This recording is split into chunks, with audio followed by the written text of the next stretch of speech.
नमस्कार शेतकरी मंडळी, रॉयल मराठीमध्ये आपल्या सर्वांचं स्वागत आहे. आजच्या व्हिडिओमध्ये आपण पाहणार आहोत की मागील वर्षीच्या खरीप हंगामामध्ये ज्या शेतकऱ्यांनी ई पीक पाणीची नोंदणी केलेली आहे त्यांना आता सरकारतर्फे अनुदान देण्यास सुरुवात झालेली आहे.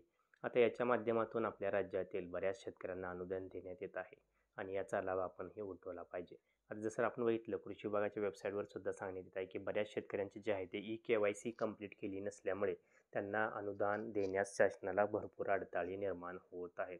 तरी सर्व शेतकऱ्यांना आता सांगण्यात येत आहे की कृपा करून लवकरात लवकर आपण जे हे KYC आहे ती करून घ्यायची आहे आणि ती करण्यासाठी आपल्या जवळच्या CSC केंद्राला किंवा मोबाईलवरून सुद्धा आपण ऑनलाईन करू शकणार. जसं की मी आपल्यासमोर सध्या जी वेबसाईट ओपन केली आहे त्या वेबसाईटला जाऊन सुद्धा आपण करू शकणार आहात. तर त्याबाबत अधिक माहिती आपल्याला अशी देण्यात आलेली आहे की मागील वर्षीच्या खरीप हंगामात 2023 कपाशी आणि सोयाबीन पीक लागवड केलेल्या आणि ई पीक पाहणी पोर्टलवर नोंद केलेल्या शेतकऱ्यांना अर्थसहाय्य देण्याचा मोठा निर्णय सरकारने घेतलेला आहे. परंतु ही मदत मिळवण्यासाठी शेतकऱ्यांना आता KYC करावी लागणार आहे, असं राज्य शासनाने स्पष्ट केले. राज्य सरकारने जारी केलेल्या एका परिपत्रकात असं म्हटलेलं आहे की 2 हेक्टरपेक्षा कमी असलेल्या शेतकऱ्यांना, जमीन जर आपली 2 हेक्टरपेक्षा कमी असेल तर अशा शेतकऱ्यांना 1,000 रुपये आणि 2 हेक्टरपेक्षा अधिक क्षेत्र असलेल्या शेतकऱ्यांना हेक्टरी 5,000 रुपये अशी मदत करण्यात येणार आहे. त्यामुळे आपण लक्ष ठेवायचं की जर आपल्या हेक्टरमध्ये जर क्षेत्र जास्त असेल तर आपल्याला ही आर्थिक मदत सरकारकडून मिळणार आहे.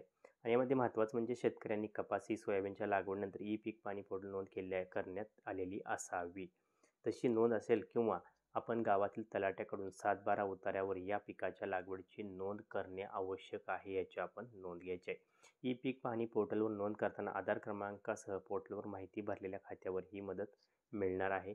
ज्या आधार कार्डचा आपण वापर केला आहे, कारण तेच आधार कार्ड आपले सीडिंग असणार आहे. सीडिंगच्या माध्यमातून आपल्याला आपल्या अकाउंटमध्ये हे पैसे येणार आहेत, याची आपण नोंद घ्यायची.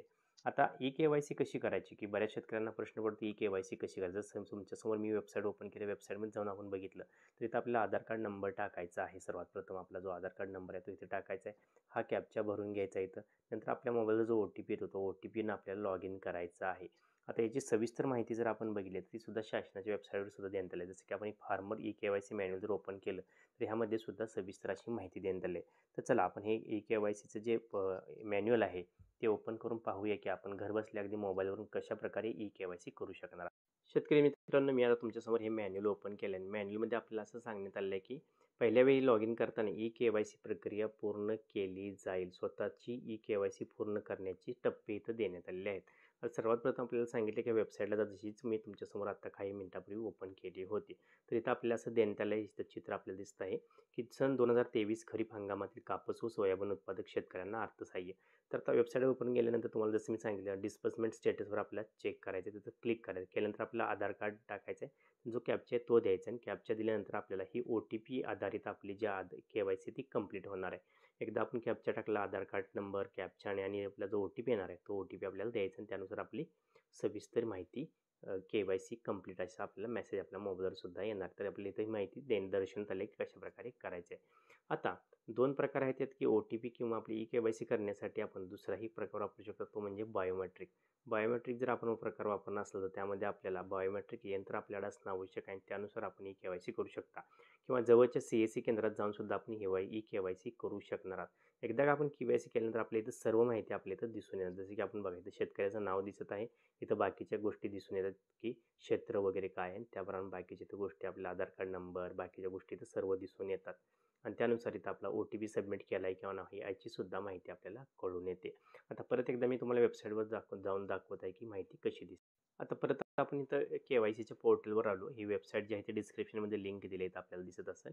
ही सर्व वेबसाईट आहे. आता इथं आपल्याला काय करायचं आहे, खाली जाऊन डिस्बर्समेंट स्टेटस बघायचं. डिस्बर्समेंट स्टेटसवर आपल्याला क्लिक करायचं आहे. इथं क्लिक केल्यानंतर डिस्बर्समेंट स्टेटसवर क्लिक केल्यानंतर आपल्याला ही सर्व अशी माहिती दिसून येते.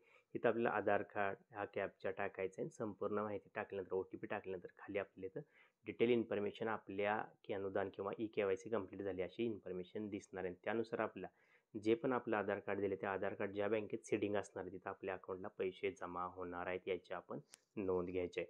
तर शेतकरी मित्रांनो, अगदी आपण KYC केली नसेल तर घर बसल्या अगदी KYC करायचे. त्यासाठी कुठेही जाऊन आपल्याला कष्ट किंवा पैसे द्यायची गरज नाही किंवा उगाच कष्ट घेऊन CSTच्या फेऱ्या मारायची सुद्धा गरज नाही, याची आपण नोंद घ्यायची आहे.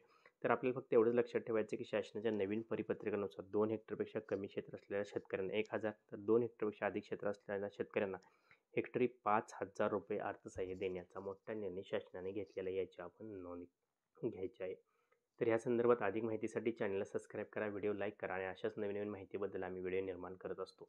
तर आमच्या चॅनलमध्ये माहिती आवडली असल्यास नक्की सबस्क्राईब करा, व्हिडिओ लाईक करा. तर व्हिडिओ शेवटपर्यंत पाहिल्याबद्दल आपल्या सर्वांचे हार्दिक आभार. धन्यवाद. जय हिंद, जय महाराष्ट्र.